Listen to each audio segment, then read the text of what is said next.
You were there in the 50s, right? Oh yeah, no. I was there in '48. See, you're just so young. Did you go to the St. Paul? There it looked like at one point there was an elementary school there. Did you go to school all through? I started there. Okay, and that was behind the high school. Yeah, no. It was behind the high school. Our school, we just had two buildings. Okay. We had for the primary, the beginners, and then we had the high school. It was different from the Head Start, I put it like that. Okay. So you had like the 9th and 10th and 11th and 12th. And then they had from 1st, 2nd, 3rd, and 4th, 5th, 6th, 8th. They had a building for them. And it was different. And you took, did you take homemaking classes there as well? I taken homemaking. We all required to take homemaking because at that Needhamville, that's how most of us made our living.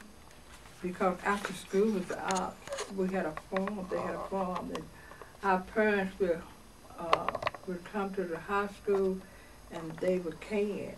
Oh. They would can like peaches and peas and stuff like that. And black-eyed peas, they didn't can black-eyed peas. What they did for black-eyed peas, they pick them and let them dry, and then shell them and put them up, And then they did lots of, more candy did anything.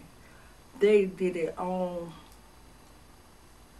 farm in so many ways. And then in the summer, in the winter time, we would have so many hogs to kill. That was our meat and cows, and everybody share.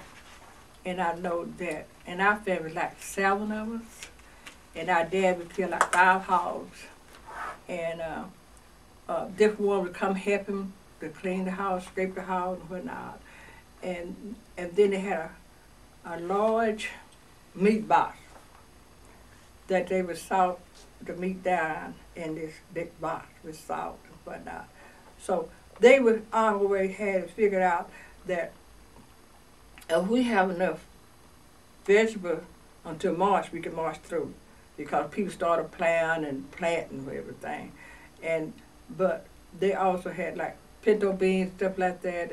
And I could recall my mother would always have 12 sacks of flowers would last us from September until March. She had it all figured out. We had what they would do. We had a big. They would go to Grima, and they had a grinder that we have put corn, roasted corn. We shared it, and they would grind to make our cornmeal. So we had a cornmeal there in Greenville, at the big old machine there. It's gone out of business now. But that's how we lived, because during that time there were no people to work and there was no labor for them. No more with chop cotton, pick cotton. So that's all they had. That's all we had to live off of. And people was nice by sharing and working together, And so that's how we lived, And in the summertime, picking cotton, we prepare. We put up so much money to last us to March. March was the thing, because long by March, everything started growing. The farmers started planting and everything. And then long about June, that'd be the 19th of June, and then be able to get ready, looking for cotton pick and whatnot. But Needhamville was a community that everybody worked together. If someone gets sick or needs something, they was there for them. And we didn't have transportation like we have now, Everybody would go to town, they'd call, so you need to go to town and whatnot, and they would ride to town and whatnot. And our activity that we played lots of basketball, softball, during those days and whatnot. We played on the ground. We didn't have gym at that time, so we just played on the ground and played basketball on the ground. But one thing that the old people would do, if you was a senior, they made sure that you would go to school when school started. They didn't hold us back to pick cotton. Lots of we had to hold their children back to pick cotton. But if you're saying they make sure you go to school and get your education. That's one thing. Neither of you believe in educating their children, you know. And it was just a community of love and whatnot. So, and St. Paul was just one of the outstanding schools in Hunt County. So in 1961, that's when Commerce started going to school at St. Paul, because when they was just going to the 10th grade. But later on down the year, they added 2 more grades to Norris, maybe the 12th grade. But, and then during that time, we had the Civil War was going on. So we had lots of people, lots of men that were in the service, like L.P. Wallace, my brother, and several more went in the service. And after they stayed a couple of years, but they came out, they came back to St. Paul and finished school. And they were, at this time, they would get a check, what you call a GI check and whatnot. So it was just something that we always looked forward to was summer. And that's when E.T. would hard us to come over and work during the summertime, because lots of us didn't have no job. Well, we couldn't do nothing, you know. But went to chopping cotton, because we chopped cotton, and then we picked cotton, and that was it. But in between that, well, we was come over here, and they would give us a job, working in the cafeteria, and some would work on the farm. And I have a friend that she worked at E.T. for 45 years. And during that time when she was working, they had a large farm, and they milked their own cows and get her eggs and all that good stuff. So anyway, it's a big write-up about her. I forgot to bring it. But I have it. Okay. But anyway, she was telling us how that E.T. had the big farm and whatnot, and they got everything from the farm. The chicken, everything came from the farm. The eggs, they had somebody go get up the egg and bring the egg and all and the milk and all that good stuff. She had worked that long. Well, she worked there. Started, I think she said 40 some way back there, and she retired some years ago. But and then St. Paul too also had in the summer that they would, back in those days, I can recall, they made mattress, you know, and they had so much cotton that they would meet at the church and make mattress for different ones, you know, because we didn't, right then you couldn't buy a mattress because you was too poor, you didn't have no money to buy a mattress. So much cotton at this time, they got the material together, and Bertha later got together and made mattress for different ones, you know. So they had something running all the time that kept the community going and everything. And then the farm would plow and grow wheat and all that good stuff. But the garden was the most important thing, because they would put up their vegetables. And that was that at the campus, where the school was? The yeah, garden? they did all they can at the school. Okay. They had a lady that came and taught them how to can. Oh, okay, in the homemaking room. Yeah, yeah. And they taught them how to can to put up stuff. They had this big pressure, you know, that they showed them how to cook and put up stuff and everything.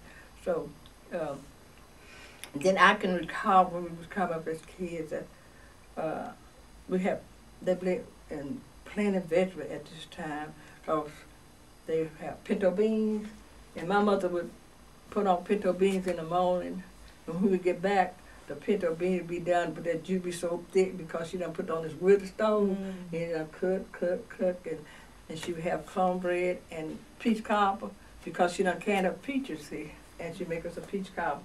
And then we had cows too, that everybody had cows, and they would milk, had their own milk, and they had their own butter. So really, that's how they made their living. That's how we made our living, you know. And as time went by, there was people able to get a job, working at a service station, you know, and women did domestic work and everything. I can recall when I was standing on the farm, and the people would call Mr. Hackton, Mr. Frank Hackton, HACKENY. And they had me to work for them every Saturday, and guess what they paid me? 25 cents a Saturday. So what I did, I would put those quarters up to make $1. So I know if I worked 4 Saturday, I got $1. So it's like $1 a month. But that was a whole lot of money. What'd you do with it? That was a whole lot of money. Then you could take that and buy a penny, but you could buy a stick of candy with a penny and chewing gum, all that good stuff, you know. And then we would always try to save something to go to school the next day, you know. And they had double bubble was popular then. Yeah. And that's what we loved to buy and pop and chew it and pop double bubble. And then our drink was like, I think it was RC Cola, I believe I drank, we like to drink those. But we didn't have the kind of food they have today. We just had like plenty of cabbage, cornbread, pinto beans, black eyed peas, squash, and our mother would cook. Our dessert would be peach cobbler, buttermilk pie, pound cake, chocolate cake. All this is what we had. Did you bring lunch to school? Oh, and we had, St. Paul had what you call a lunchroom. And these ladies, 6 ladies, I think I'll show you, they would cook. And the government would furnish us food. They would furnish peanut butter, cheese, and beans and stuff like that for them to cook for us. And I think it cost 7 cents. And some was free because they weren't able to pay it. And so we ate free because we weren't able to pay 7 cents. And we just made our living, you know, off the farm. And that's 7 cents a day, or? That's 7 cents for a month. That's 7 cents. Okay. Mm-hmm. Did your parents go to St. Paul's? No. My parents, no. My parents moved from Greenville. Okay. They moved from Greenville to Needleville. Did they say why? They're always looking for something better. And at Needleville, at this time, Needleville was real popular. And then there was more farm. People had farm to pick cotton. And a lot of people from Greenville would come to Needleville to pick cotton, because there was a man, like I said, had a big farm. And it's like they would pick like 25 bales of cotton a day, you know. And it was like, in the in Needleville, the community would consist of the Lees, that was a large family, the Jackson, the Brigham, the Mars, and the Wilson, and the McMarys. That was a large family. The Jackson had like 12, no, they didn't have like 13. It was a large family. They had like 12 or 13. It was 7 of us, and the Lees had like 10. And they out there, I admired them. They left, and they all got education, and that's one thing. At this time, most of St. Paul's students, that when they finish, they go to Fairview, Texas, Wiley, and Jarvis. Those are the colleges that we all went to. And Fairview was one of the outstanding schools. But lots of them could afford it.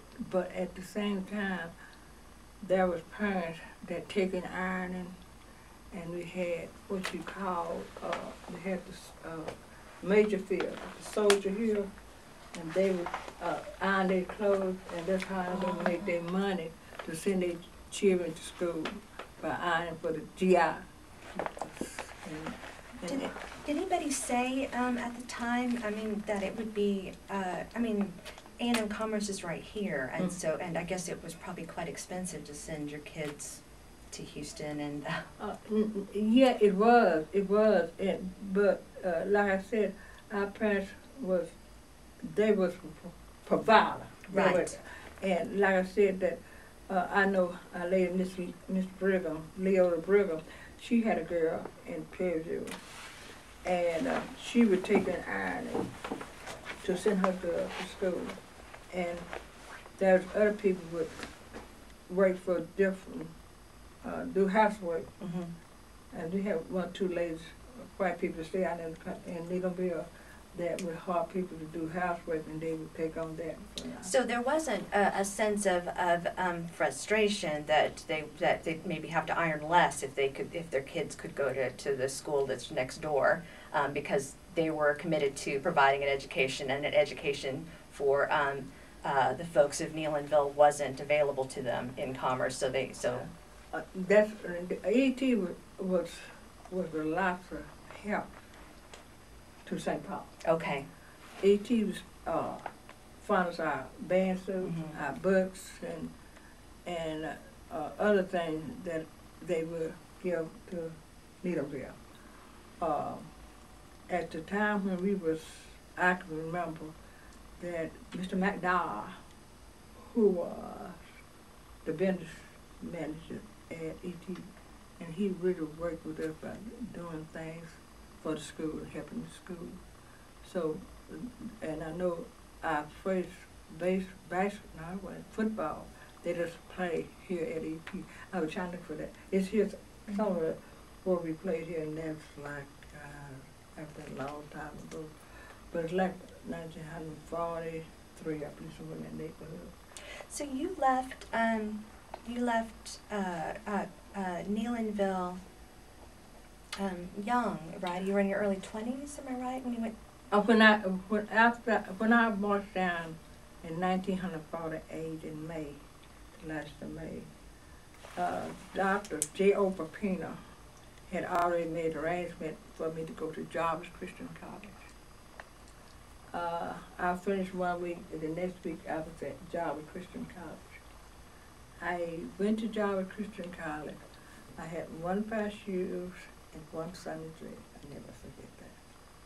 At that time, you would work in the cafeteria to get your education, and they told me if I work all the summer to go to school, well, then my mother never just had to pay only $7, and I never forget, $7.87, $7.80 something. And so that's what they paid a month for me to go to school. In order for my mother to pay that, and what about it, well, we always raised cows, and they sold cows enough to pay for my schooling, that year, plus working. But I started working, and I was going to work that whole year. If you had worked that whole year, well, you didn't have to pay. Your schooling was already paid. But my friend told me not to go that way. Just go ahead and have them to put down what I made that sample and divide it by, how many schools? 6, 4. Have it divided by 7. I think that's what I had divided by. How many months? September, October, November. 7 or 8, yeah. Yeah. And had it divided, and it ended up with the $7 cents a month. And so my mother, they very providing. So they sold like $60. Mm-hmm. So then they sent the whole $60, and that taken care of all up until February. I went to March. Then when March came, so my dad was able to send the $7 because he was planning on working. So that's how that come about from school. And so the community was tight. You guys shared resources. A lot of it came from the farm, and this school was the center, I guess, in a lot of ways. It was because, like I said, in the summertime, the parents would get together and go to the cafeteria, the homemaker department, and they would can up stuff and put up stuff, And it was. And would the Juneteenth celebration have been there?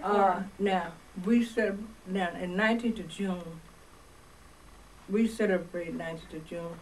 And that was time we were doing with chopping cotton. And we would celebrate June with red soda, okay?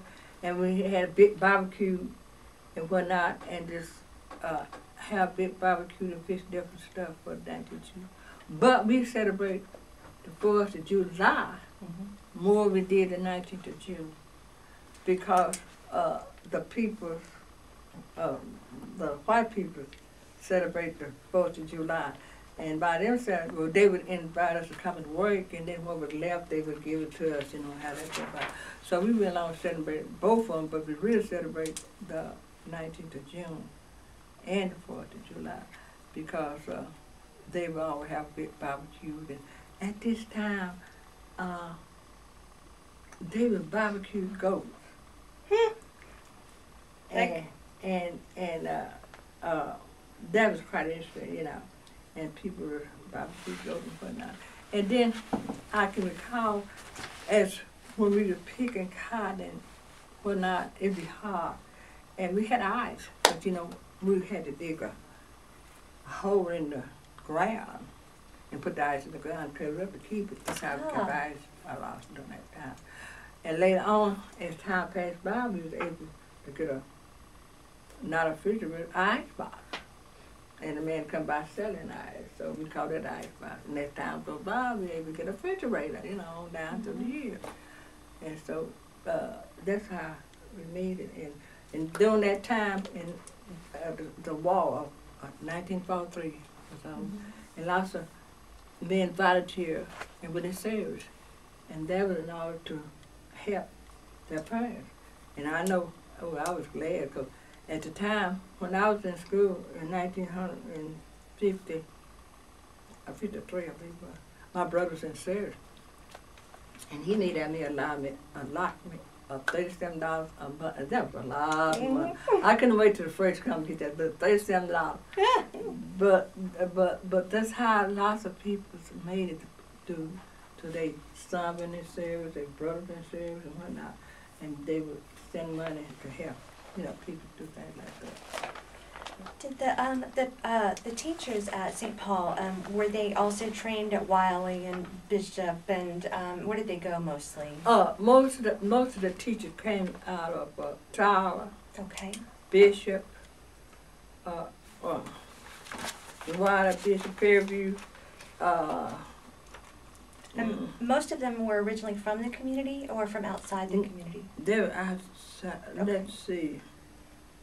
Now, L.P. Wallace, he went to school at St. Paul and finished, and he came back and got a job at St. Paul and taught there. And then later, he went to Greenville and taught there and retired there. In fact, he had a school named after him, L.P. Wallace. So, Ben Trash was raised and born in Needhamville. He went to Texas College, stayed about a couple of years, and he came back teaching agriculture. And you have J. Opal. He's from Terrell, and he went to school there. They had a college there in Terrell, what's it called, FII. And he went there, and then he also went to Texas College. Most of them went to Fairview and Texas College. Okay. And Bishop. And they had a strong business school or business course, communication course, stenography and things. Yeah, we had a grocery store. Needhamville has been real popular. They had their own grocery store. They had their own service station. They had their own post office and everything. Black ownership. Black ownership. There was one two wealthy black peoples in Needhamville. You take the Houston, they was wealthy. They owned lots of land. You take the Thrash, they was wealthy. They owned lots of land. And the Lees, they was there, but these people, they was well-to-do. And we didn't have in the community, just had 1, 2 white living in the community, but they had a big farm for different ones, a different family to live on. And and when they get to go to town, they always go to town on Saturday. Oh, yeah? Not a big deal? Yeah, they all go to town on Saturday and do what they have to do. Some of us have a car. They always meant to have a car, you know, and a T-Model Ford or whatever, because I can remember before y'all were born, they used to crank them T-Model Ford with, what you call it, with, that front thing? yeah, you know, I can't think, it was, what was it? Something, but back in those days, it was, you know, as I look back, you know, and we used lots of horses then, you know, and the wagon, you know, we traveled them a lot. You go to town with wagons No. and horses? No, okay. No, but but we had to pick and raise, and we raised lots of chicken then, and turkeys. Every year we had plenty. We had it in the community. You had it going. We had our turkeys and chicken and hogs and guineas and all those good things to raise. And so we and then we would save corn to feed the chicken and whatever. So they had it together. They lived lots together then than we did today, because now we don't care because we know we got something come in. But they knew they didn't have anything come in, so they had to make the best of it. Yeah, yeah. So, As a community. yeah, they had to make the best of it. Yeah. And churches, we had the Baptist, the Methodist, and what you call the Holiness. We had 3 churches, and due to finance, you come to the Baptist this Sunday, and then we go to the Methodist the next Sunday, and that's how we worked. So, wow, so there wasn't even that division across religious lines. No. If the Baptist people have something, all the Methodists and the Holiness come and share. If they have something, we all share together, come in as one family. It was just a one family thing in the community. You took typing and shorthand? Oh, that my problem was, we had typing shorthand, and I started taking shorthand after I learned. As I found out I could learn, I kind of pushed it aside because I feel like I didn't need it. Mm-hmm. Typing, I did pretty good with typing. I could have gotten better. But the main thing, I wish I had taken chemistry and biology because it was there. Whatever we need, we had. We was well equipped with it. And, but, oh Lord, Why do you wish you took those courses? I don't know. My thing was, I like homemaking. And that's what I did in homemaking. When I left going to college, that was my thing, homemaking. And when I came here, to go to school here, that was homemaking until I had adopted a son. And when I found out he was mentally retarded, then I switched it to special education. So that's why I was working in special education. And I liked it, everything. But my thing was homemaking and sewing. The old folks did lots of sewing in those days. They made quilts and they made clothes. They didn't have the money to buy clothes like we have today. And there was lots of sewing, quilt, pattern, and embroidery. I learned embroidery real good. It was just a community of love. And so that is a community of love. I love that. Was so the quilting and the sewing and the embroidery and so forth. Would you guys do that together as a social thing? We was taught that at the homemaking when we were going to school. We had to start at the 9th grade and we had to take homemaking up until we finished 3 years of homemaking. That's what we were required to take. Also, the education men were required to take a year of homemaking. So we had it going there, And then the education department, they would go out and fix houses and build houses and help people with different cows or whatever. They worked on the farm or whatnot. So we had some men that turned out to be real carpenters and made a living on building as people's need house to build. So we had it, together. Really, a community center, yeah. That's and you're also quite an athlete. Yeah, I was. I was going to school at Jarvis Christian College, and we played Butler, and after they saw me playing Butler, then they asked me to come to Jarvis, so they stole me from Jarvis to Butler on the scholarship. So, what year was that? That was 1951, 52, somewhere in that neighborhood. Yep. Did you guys travel when you were in high school for basketball? Oh yeah. Oh yeah. I went to Fairview for track. In 19. This is my year. Here I am ready to go to track. So we won. We had to participate in 4 schools. And supposed to be the outstanding, would go to Perry, that's where we always go to Perry for everything. So in 1948, we four ran, and we went to Perry to go around, get stuff from school and whatnot. We also had a glee club and everything. We had a glee club, we went to Perry, we won first place in that. We had a debate team, we went to Perry, we won first place in that. And everything except track. We didn't win no first place at track. But we were just one of the outstanding schools in Hunt County. So in '65, long after you were gone, but you're still connected to Neelanville, right? But you were living in the Norris community and had been for a while. Right. But Neelanville was closed. Neelanville closed, yeah. And the school was absorbed into Commerce, I think. Yeah. And so, what did you see happening to that community after you left? Well, after it closed, I didn't get a chance to go. It had some kind of big meeting and the trophies and all the stuff that St. Paul had won, and they was given to different ones that won it, whatnot, in the books and whatnot, and everything.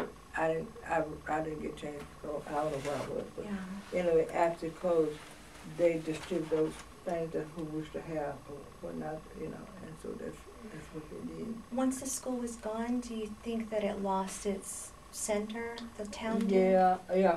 Yeah. What happened?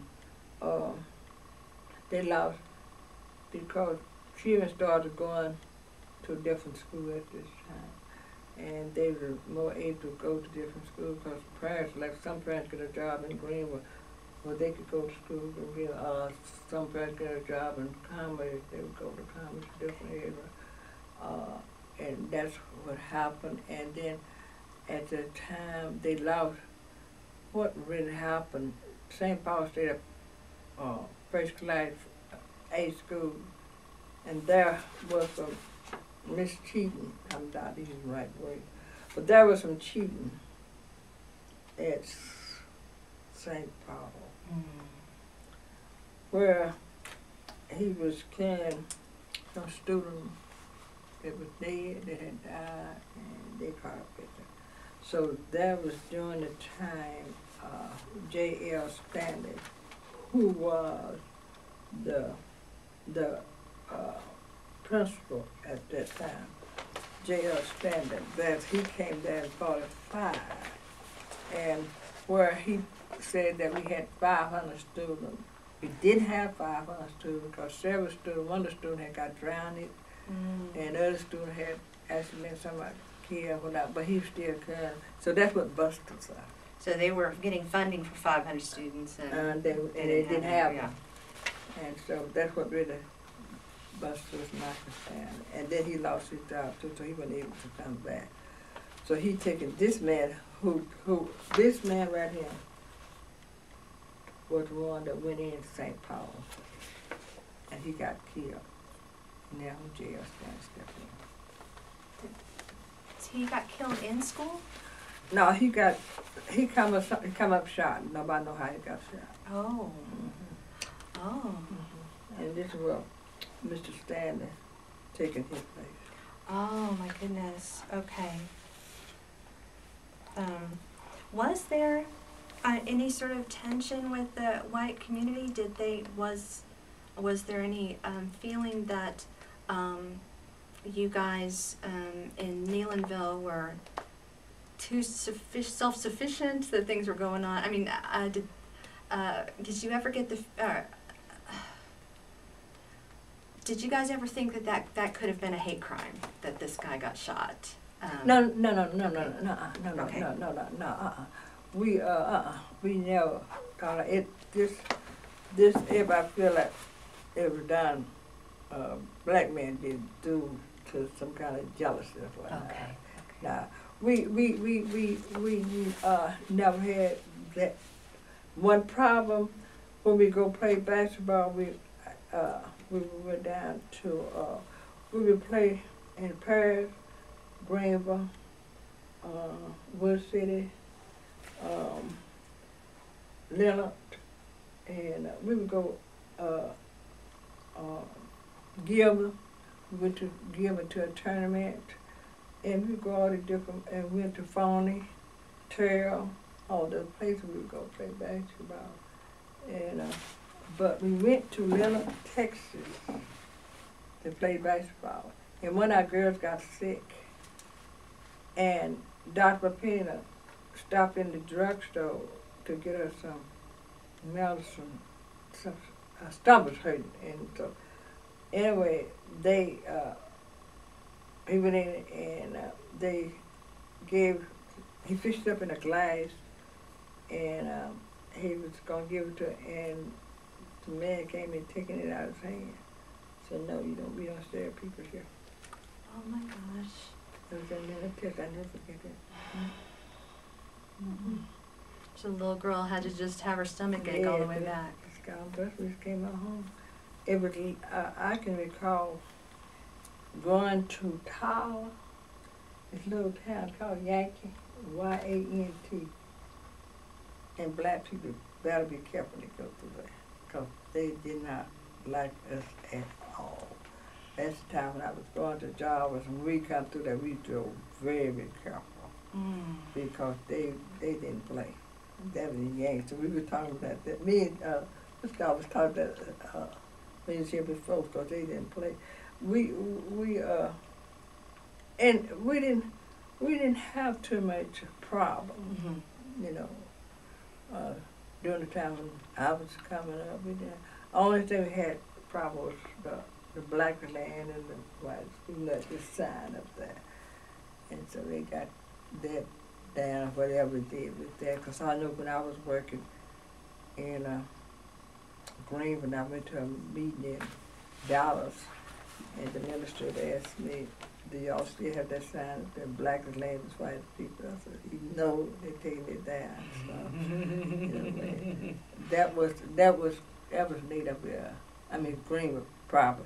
Now, I can recall some terrible things happen in Greenville, segregation, and I know that this Brigham, it was like his fourth cousin, and he come in contact with a white lady.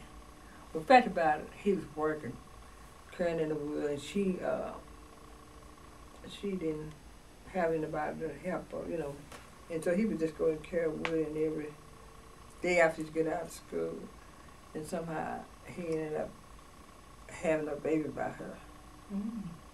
And I remember my parents was talking, but they had to go to court, and she told him he's not to get out of town. If anybody get out of town, she would get out of town. So she left town. And so she killed the little girl.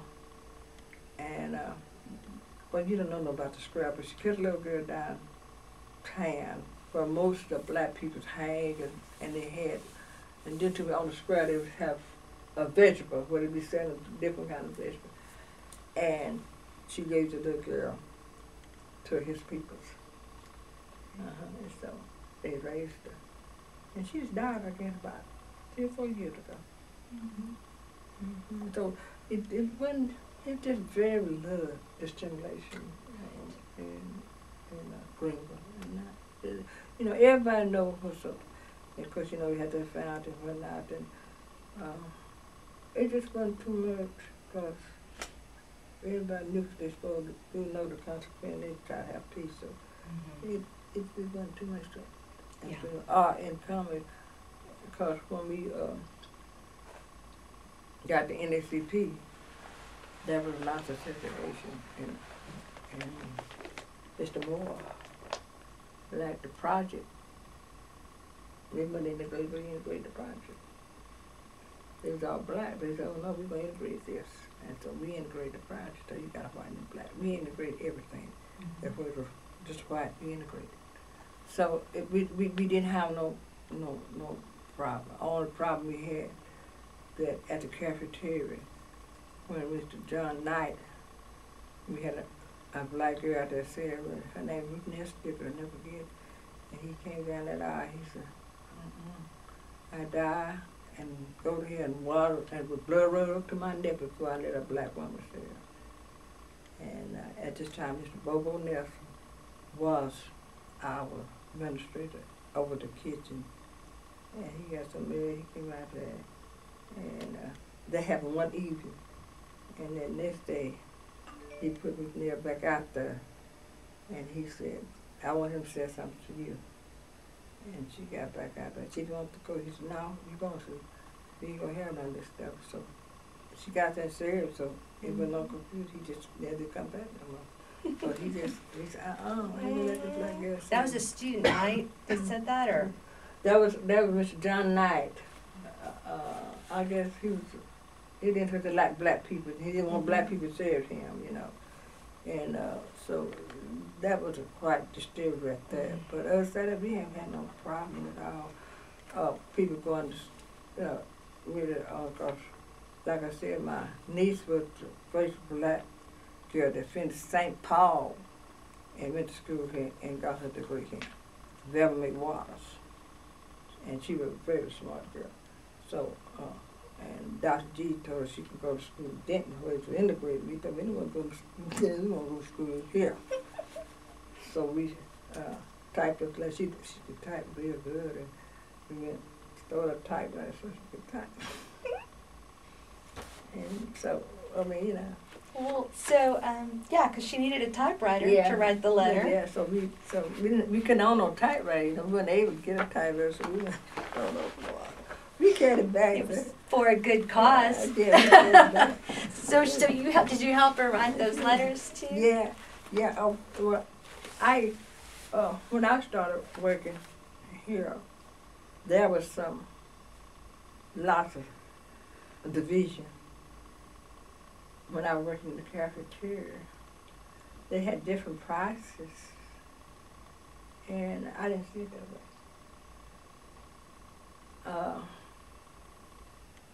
They were paying, I think at the time when I was complaining, they was paying like $1 an hour.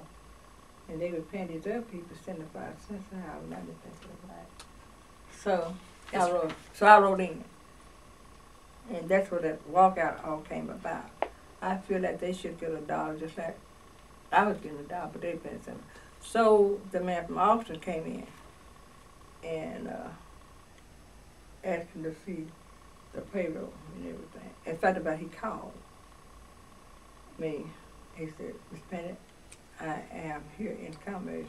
I am at the motel, and I will be checking the cafeteria in the morning. Mm-hmm. And when he walked in, everybody was hollering, and he asked if he wanted the administrator, he wanted to see the cook and everything. And he was scared, and he said, we want everybody to be treated equal. And they had software, some were getting 75 cents, some were getting 75, some were getting $1, so he corrected that. Everybody would know, who called the man? Who wrote the man? Who wrote the man? Who called the man? And then about said that I told my best friend, I said, that you shouldn't have. She said, oh, you must did as I did. And then I stole their typewriter and typed the letter. I sent it to Austin. And I told them I didn't think we was getting justice. I'm getting justice, but I don't think other people's getting justice. And so then on that walkout, they had promised that we were going to get a raise. We didn't get a raise. And I said, let's walk, you know. And we walked, you know. So, I just believe in, stand up for rights, you know. Where does that come from? Where do you think? Why have you decided to sacrifice things like that? Because you were getting your $1. Yeah. Why did you decide to? Well, but at this time I was doing, I was in school, I was doing part-time work. When I came in and I saw what was going on, you know, and just like I told them when we had lots of people doing, at this time we had lots of ladies was doing housekeeping at ET, and lots of them was working as a maid, clean up the room and whatnot. And I'll never forget, I was telling them, I said, y'all can get a proper teacher retirement And at that time, he had like $22, probably about $32 a week to it.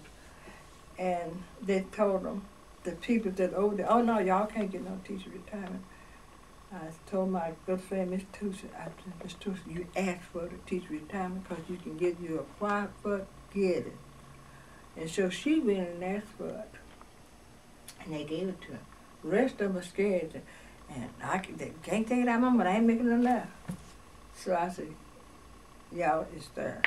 I'm telling you, it's there. Because I was still in the school. I knew all this.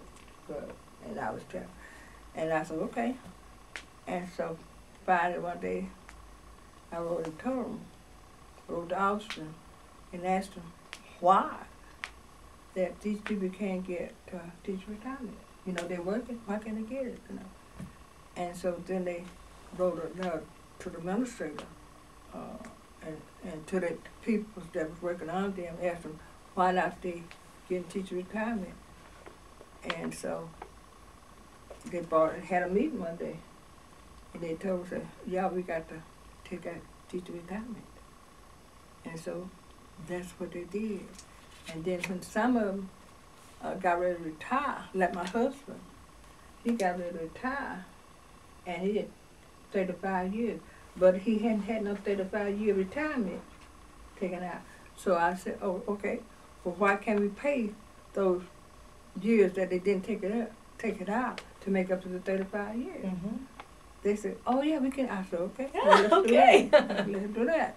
And so that's we put him in the bracket where I think, oh, he was the plumber, and so I put him like $1,800 a month for his job for teacher retirement. You have to ask, and so many times that people don't understand, you have to help them. So that's what we did. That's when we organized the North Community Club to help things go on and whatnot, to help people out, you know. So that's what Educate them of their rights and then help them Mhm, reach their. mhm. Yeah.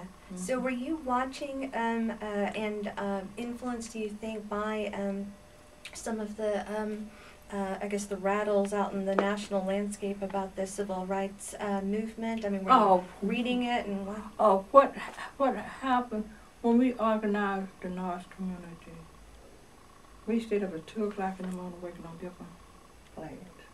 Billy Reed, MacArthur, and Larry, and Early there. I was the secretary, Early was I forget what she was, but we worked till 2 o'clock in the morning getting stuff together. We saw where no black in the bank, no black mail-carrier, no black working the telephone office. All these places we saw, and we got together, and we was a non-profit organization, and that's what we started working on. We was able to put people's mail carriers in the bank, in the telephone office, wherever. We was able to put them there, and ask to, because they would go down and ask, what the problem is? You ain't got no black in here. What is the problem? And so they said, well, have nobody apply. Mm-hmm. So we sent somebody up there that we know that was qualified for the job. Mm-hmm. That's the main thing. Send somebody that you know is qualified for the job. And that's what we did. On police force, we had a girl to go to school to be a police. You know what I'm saying? A black girl. Her name was Thelma Esther. She was a black police. She's the first black police in Hunt County, you know. And then I decided, we got started into, then I went back to school to be a food supervisor.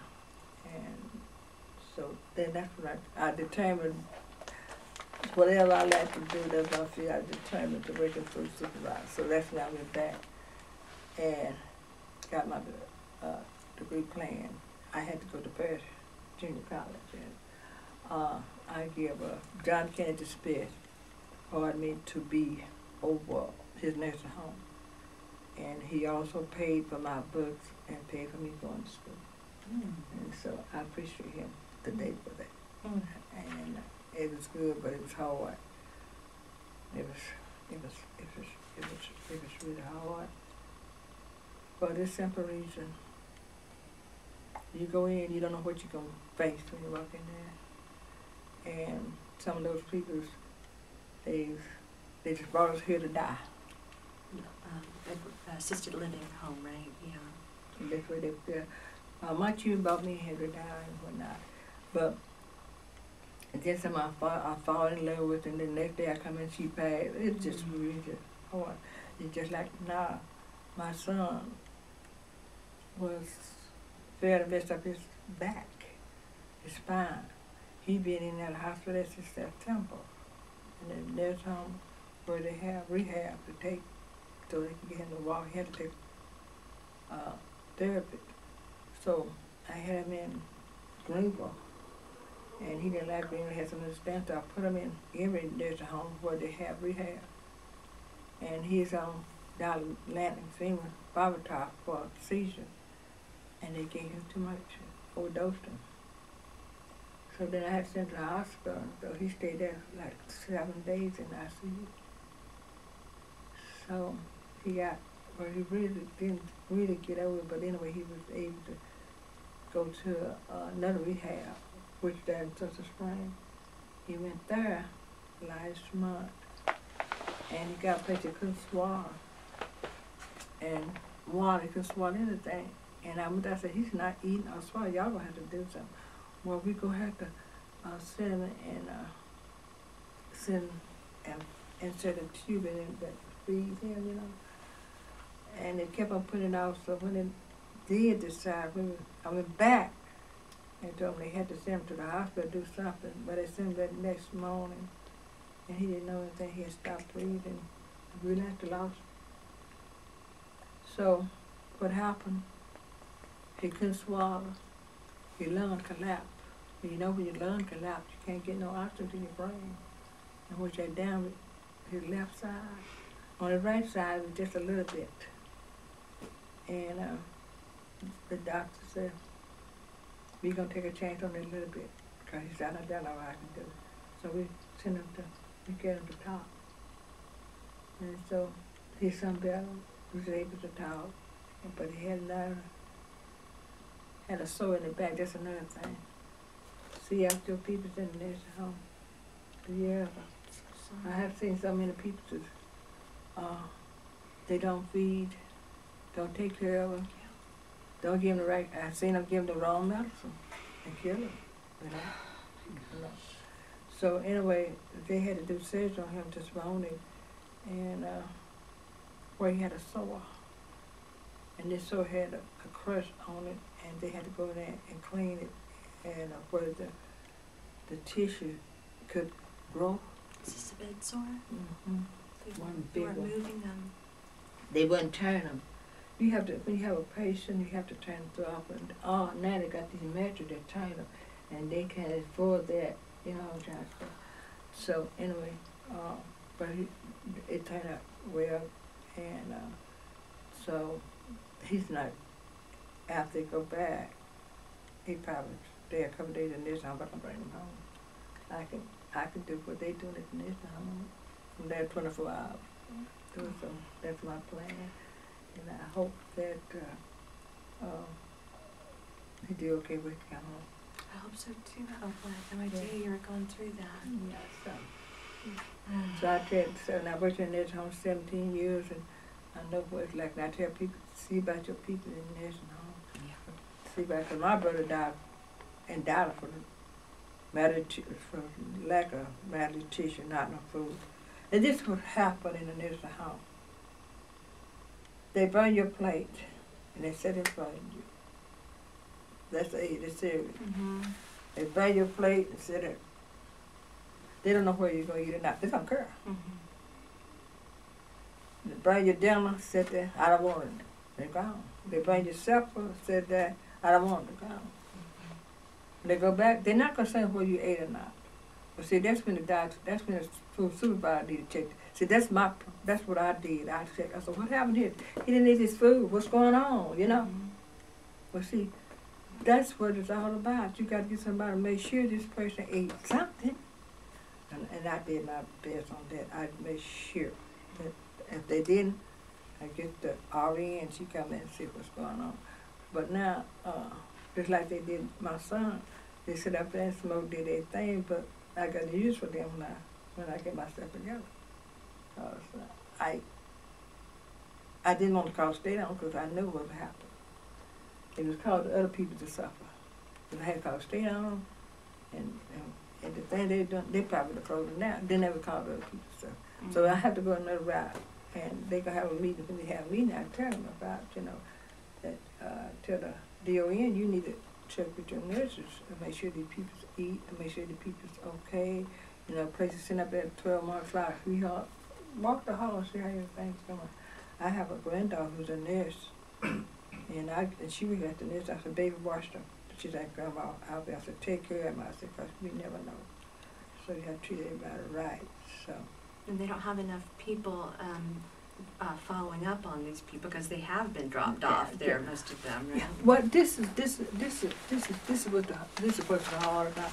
The administrator get a salary, and when I went into Greenville nursing home, there was, when you opened it up, there was a certain salary that we were set. I had a certain salary to spend. The aide had a certain salary that they supposed to spend. Okay. Now the administrator gonna make sure she gonna get her salary. You see what I'm saying? So she got a salary too. But if she don't do what she's supposed to do and don't make sure that people get fed or whatnot, and place to bring somebody else in, no, we're gonna make you do with one when you're supposed to be two, because you be cutting on my salary. Yeah. So that's what it's all about. Oh, boy. And so I was in Greenville. I learned so much in Greenville about how they go about doing these people's that's in the nursing home. They're gonna make sure they get their money. But lots of times, several times, if I want my patient to have something, I buy that out of my pocket myself. If I want cook something, I go buy it myself. Make sure they have food. But y'all, I'm telling you, anything I hate is a person dying with malnutrition. Yeah, That's it shouldn't happen in the that's 21st my brother century. died from malnutrition, and that's hard. Mm. See, and he was diabetic, and that's when I talked to I had 7 people working on me, and we was together. They were so sweet. I'm gonna tell you that, they were so sweet. We worked together. We made sure that they ate. We checked their plate when they come in, and they trade, and everything. But there's some of that's there for the money. Mm. And some of those aid would treat those people so bad. And then you have to be careful, y'all. You don't know who gonna have to walk you before you die. Yeah. You gotta be careful. And what happened? They're at the Greenville Nursing Home. Some of those black people worked on these people's farm. And they end up come to the nursing home. Don't you think they would forget it? You hear me? And I said, oh, no, y'all don't do that. Well, when I picked his car and he didn't do so and so, and I'm gonna get him back. Yeah, I said, oh, no, don't y'all do that. That's wrong. Don't do that. Don't do evil for evil. Don't do evil for evil. I go out and make sure that they are right and I can be wrong. That's what it's all about. And I told them, I had 7 ladies, they were so beautiful. I said, you put out good, good will come back. You put out bad, bad don't come back. And I had some Christian people, we didn't have no problem at all. They were so beautiful, everything. And it's just the way you treat people is the way you live. You've always done that. Mm-hmm. Yeah. You sit out good, good will come back. And the life you live speaks for itself. Mm-hmm. The life you live speaks for itself. Absolutely. Yeah, it does. So that's what it's all about. That's a